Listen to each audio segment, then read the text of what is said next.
नाशिकमध्ये नमाज पठणामध्ये वाद, घरातील सामूहिक नमाज पठण बंद करा, स्थानिकांची मागणी, पोलीस पोहोचले घटनास्थळी। अशोक धोंडींची गाडी सापडली, गुजरातमधील खाणीत धोंडींचा मृतदेह गाडीत असण्याची पोलिसांची शक्यता।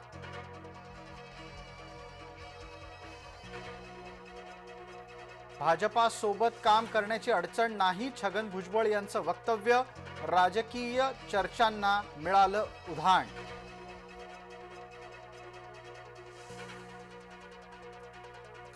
शिवसेनेचे पडद्यामागून ऑपरेशन टायगर, ठाकरे गट आणि काँग्रेसचे बडे नेते संपर्कात असल्याची माहिती, धनगेकर, महादेव बाबर प्रवेश करणार असल्याच्या चर्चा।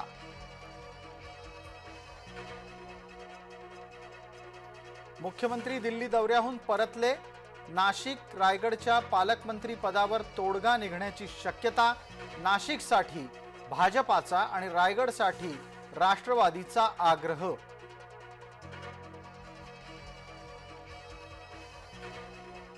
धनंजय मुंडेंची पार्श्वभूमी गुन्हेगारी नाही, तरीही त्यांना गुन्हेगार ठरवलं जातंय, नामदेव शास्त्रींकडून धनंजय मुंडेंची पाठराखण, तर भगवानगड पाठीशी राहणं ही मोठी जबाबदारी, मुंडेंचं वक्तव्य।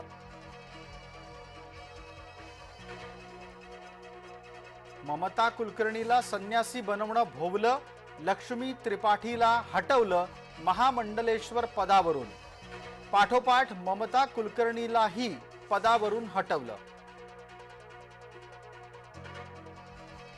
शालेय पोषण आहारातील मेन्यूमध्ये बदल, आता मसाले भात, व्हेज, अंडा पुलाव मिळणार, गोड खिचडी, नाचणीचं सत्वही दिलं जाणार।